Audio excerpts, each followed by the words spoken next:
নাগা সন্ন্যাসী আসলে কারা? কেনই বা তাদের নগ্ন রূপ? কনকনে ঠান্ডাতেও কোনো পোশাক নেই। নাগা সন্ন্যাসীদের রহস্য জানেন আপনি? পুরুষ নাগা সাধুরা প্রকাশ্যে নগ্ন হয়ে ঘুরে বেড়ান। মহিলারাও কি নগ্ন থাকেন? সাধনার পথ বড়ই কঠিন। কাম, ক্রোধ, ভয়, মায়া ত্যাগ করে এই কঠিন পথ ধরে এগিয়ে যাওয়া নাগা সন্ন্যাসীদের জীবন কেমন? নাগা সন্ন্যাসীদের এই রহস্য জানলে চমকে উঠবেন। দেখতে থাকুন সাঁঝবেলা ডিজিটাল। মনুষ্য জীবনের উদ্দেশ্য হলো ঈশ্বর লাভ, বাকি সব তো সাময়িক। অর্থ, মোহ, যশ, প্রতিপত্তি, এই সবকিছু একটা সময়ের পর আর মানুষের সঙ্গে থাকে না। শুধু থেকে যায় তার কর্ম আর কর্মের ফল। সেই কর্ম দিয়ে ভক্তির পথ অর্জন করে ঈশ্বরকে লাভ করার চেষ্টা করে যাওয়াটাই জীবনে মুক্তির পথ খুঁজে পাওয়ার একমাত্র রাস্তা। জীবনের শেষ সময়ে অনেকে দুঃখ কষ্টে জর্জরিত হন, কিন্তু যারা এই কর্মপথের মাধ্যমে ঈশ্বরকে পাওয়ার চেষ্টা করেন তাদের কিন্তু মৃত্যুকালে সমস্যা হয় না। ঈশ্বর আপন করে নিজের কোলে টেনে নেন তাদের। তবে এই পথ সহজ নয়। হাজার হাজার নাগা সন্ন্যাসীরা প্রত্যেক মুহূর্তে কৃচ্ছ সাধন করে জীবন যাপন করছেন। মকর সংক্রান্তিতে যাদের ভিড় গঙ্গাসাগর জুড়ে, তাদের জীবনের ভয়ঙ্কর পথ জানলে অবাক হবেন আপনিও। আমরা বিশ্বাস করি ধর্ম যার যার, কিন্তু ভক্তি সে তো সবার। একজন প্রকৃত ভক্ত না হলে ভগবানকে লাভ করা সম্ভব নয়। ভক্তি ভরে, নিষ্ঠা ভরে ভগবানকে ডাকতে হয়। সে ডাকার মধ্যে কোনো স্বার্থ থাকলে চলে না, লোভ থাকলে চলে না। চারিদিকে কি হচ্ছে সেই খেয়াল না রেখে, নিজেকে সেই দিকে মগ্ন না রেখে ঈশ্বর চিন্তায় বিভোর না হলে কি আর ঈশ্বরকে পাওয়া যায়? যে ধর্ম, যে দেবতাকেই বিশ্বাস করুন, আসল কথাটি পরম ঈশ্বরের। তাই সেই আরাধ্য দেবতার আরাধনায় গা ভর্তি ছাইভস্য মাখা মানুষগুলো শীত, গ্রীষ্ম, বর্ষা সব ঋতুতে নির্বিকার। আমাদের প্রতিবেদনের সবকটি তথ্য কিছু গবেষণা করে কিছু মানুষের বিশ্বাস থেকে উপলব্ধ। অনেকে মনে করেন শাস্ত্রের ব্যাখ্যা অনুযায়ী কঠিনতম পরীক্ষায় উত্তীর্ণ হওয়ার পরই একজন সন্ন্যাসী নাগা সন্ন্যাসী হতে পারেন। জাগতিক যাবতীয় কামনা বাসনা ঈশ্বরের কাছে সমর্পণ করে তবেই হয়ে উঠতে পারেন নাগা সন্ন্যাসী। এই পথ কথায় বলা যতটা সহজ, বাস্তবে মোটেও নয়। সনাতন ভারতবর্ষের ধর্ম সম্পর্কিত নানা তথ্যাবলী অনেকটাই প্রচলিত বিশ্বাস আর মিথ থেকে চলে আসছে।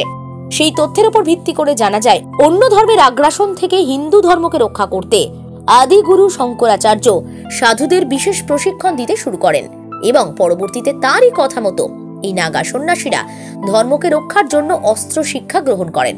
তাদের যথাযোগ্য স্থানে মর্যাদা দিতে নাগা সাধুদের কুম্ভ মেলায় স্নানের অগ্রাধিকার দেওয়ার রীতি রয়েছে। মকর সংক্রান্তিতে গঙ্গাসাগরে তাদের ভিড় চোখে পড়ার মতো। কথিত আছে সব তীর্থ বারবার, গঙ্গাসাগর একবার। এই গঙ্গাসাগরে কনকনে ঠান্ডায় পৌষ মাসের সংক্রান্তিতে নাগা সন্ন্যাসীদের ভিড় দেখে বোঝা যায় তাদের জীবন, তাদের সাধনা পথ কতটা কঠিন। অনেকে মনে করেন হিন্দুরাই বুঝি নাগা সন্ন্যাসী হওয়ার উপযুক্ত, কিন্তু এটা ঠিক নয়। ইতিহাস আর শাস্ত্র ঘেটে যতটুকু বোঝা যায় তার ভিত্তিতে বলা যায়, যে ব্যক্তির বৈরাগ্য লাভের ইচ্ছে প্রবল তিনি নাগা সন্ন্যাসী হিসেবে ব্রত পালনের জন্য যোগ্য। অনেকেই মুসলিম এবং খ্রিস্টান ধর্ম থেকে ঈশ্বর লাভের আশায় নাগা সন্ন্যাসী হয়ে সাধনের পথ বেছে নিয়েছেন। অনেকে শিক্ষিত, ডাক্তার, ইঞ্জিনিয়ার, সমাজে সুপ্রতিষ্ঠিত, বিলাসবহুল জীবনযাপনের অধিকারী, তারাও ঈশ্বরের টানে এই রাস্তায় হাঁটতে শুরু করেছেন। সন্ন্যাস গ্রহণ করতে গেলে নিজের আগের জীবনকে বিসর্জন দিতে হয়। চতুরাশ্রমে ব্রহ্মচর্য, গার্হস্থ, বানপ্রস্থ সন্ন্যাসের কথা আছে। এই সময় সাংসারিক জীবনকে ভুলে নিজেরও প্রিয়জনের পিণ্ড দান করে নতুন রূপে জন্ম নিতে হয়। জাগতিক মোহ, মায়া, কামনা বাসনা, লোভ, অহংকার পিছু টান থাকবে না, শুধুই ঈশ্বরের কাজ করবে। 20 বছরের একটা লম্বা সফর। পাশাপাশি যে কোনো পরিস্থিতিতে কঠিন সিদ্ধান্ত নিতে হয়, অবিচল থাকতে হয়, প্রয়োজনে মাতৃভূমি আর সমাজের জন্য অস্ত্র ধারণ করতে হয়। 1 যুগ মানে 12 বছর কঠোর সাধনা করতে হয়। তারপর গুরুদেবের কাছ থেকে দীক্ষা লাভের মন্ত্র পেতে হয়। এই সময় নিজের কাজ নিজেকেই করতে হয়। জাগতিক সুখ স্বাচ্ছন্দ্য থেকে নিজেকে দূরে রাখতে হয়, মনকে পবিত্র করতে হয়। মহিলারাও হতে পারেন নাগা সন্ন্যাসী। সেক্ষেত্রে তারা অবশ্য নগ্ন থাকেন না। লজ্জা নিবারণের জন্য শরীরে সেলাইবিহীন এক টুকরো হলুদ রঙের কাপড় জড়িয়ে রাখেন। তাদের কপালে লাগাতে হয় তিলক। পুরুষের মতো নারীকেও প্রমাণ করতে হয় তিনি ঈশ্বরই নিবেদিত প্রাণ। আর এই যে নাগা সন্ন্যাসীরা ভস্য মেখে থাকেন, এটা কিন্তু বিশেষ উপায় তৈরি করা হয়। যজ্ঞের ভস্যে গোবর, কলাপাতা, বেলপাতা, কলা, ঘি, কাঁচা দুধ মিশিয়ে এই বিশেষ মিশ্রণ তৈরি হয়।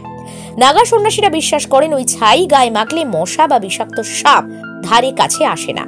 এভাবেই যুগের পর যুগ ধরে কঠিন পথ সাধনা করে চলেছেন তারা।